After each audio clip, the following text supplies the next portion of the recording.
Hey, my name is Aaron White, and today in this video, we're gonna be covering what is a wrap loan. Maybe you heard the term before and you're like, hey, what is this? I don't understand it. Explain it to me, okay?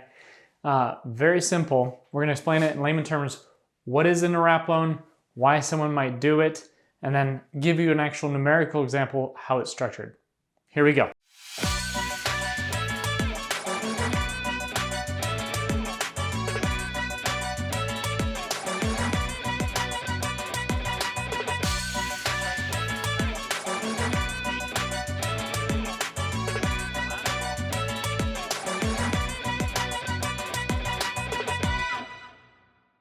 All right, think about this, right?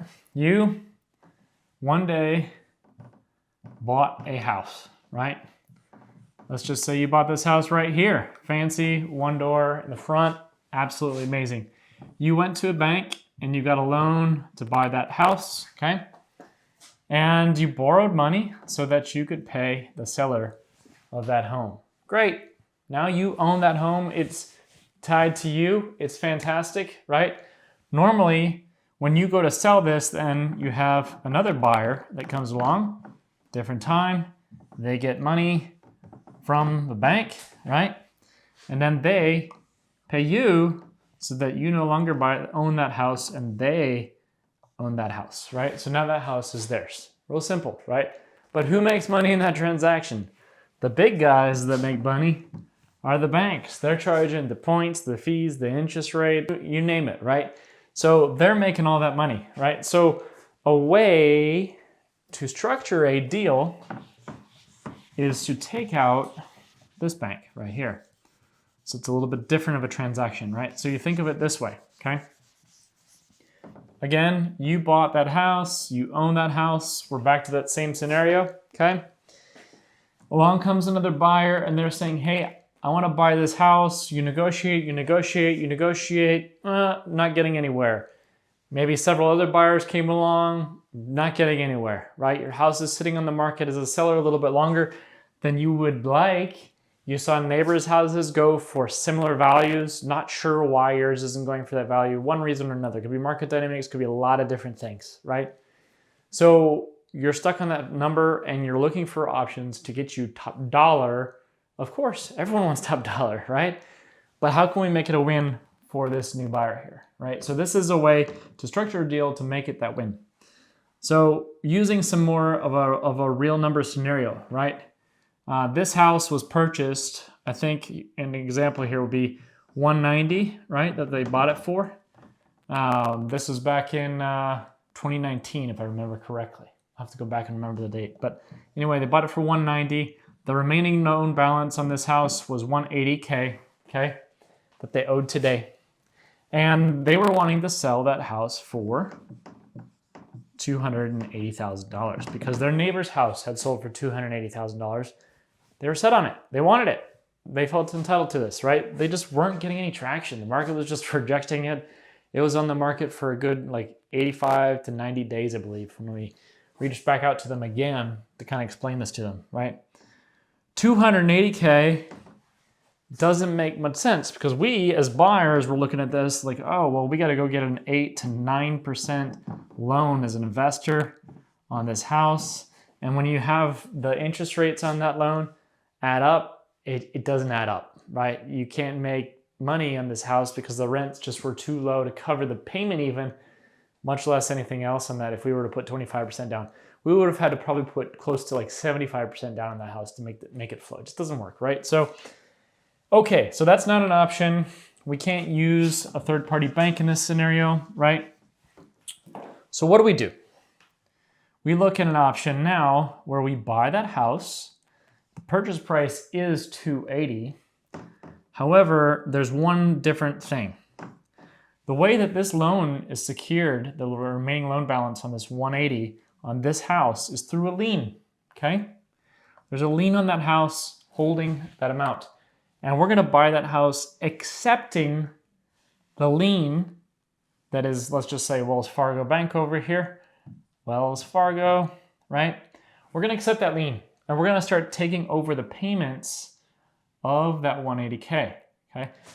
But wait a second, the seller is not going to sell for 180K. That's just crazy. That's crazy low. To go from 280 to 180, that's a low ball offer. Nobody has time for that, okay?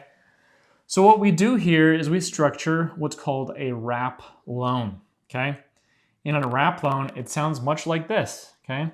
We're going to wrap a loan in here. And in this case, what the seller was selling that house, it was an investment property for that seller.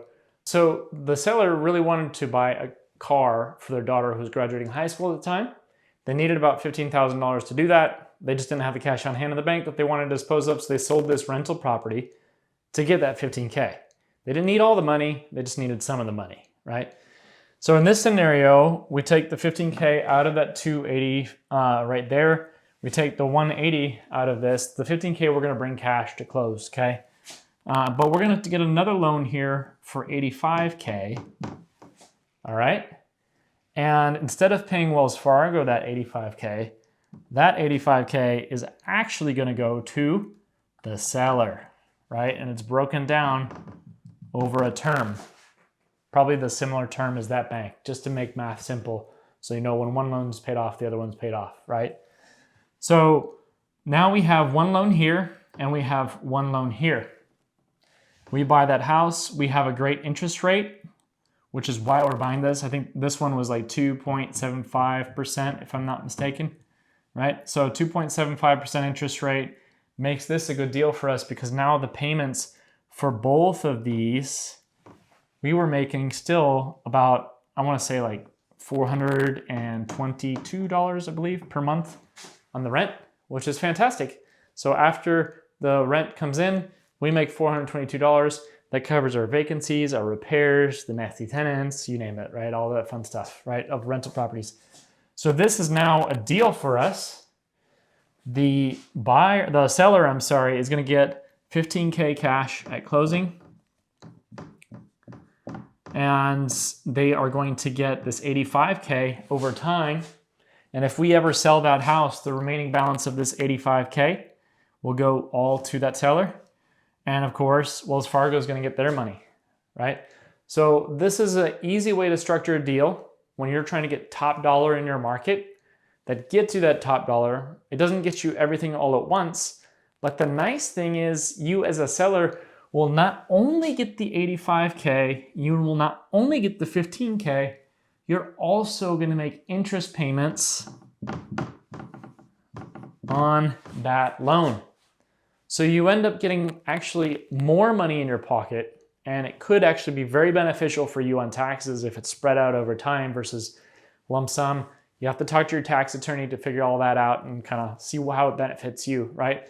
But these can be excellent deals to structure to get you top dollar and to work things out. I've actually sold a house that I lived in much like this, the same structure right here. So yeah, hopefully this helps you understand how a wrap works. If you do have any questions, feel free to reach out to us on our website, give us a call, be glad to help you structure this or figure out how this works for you.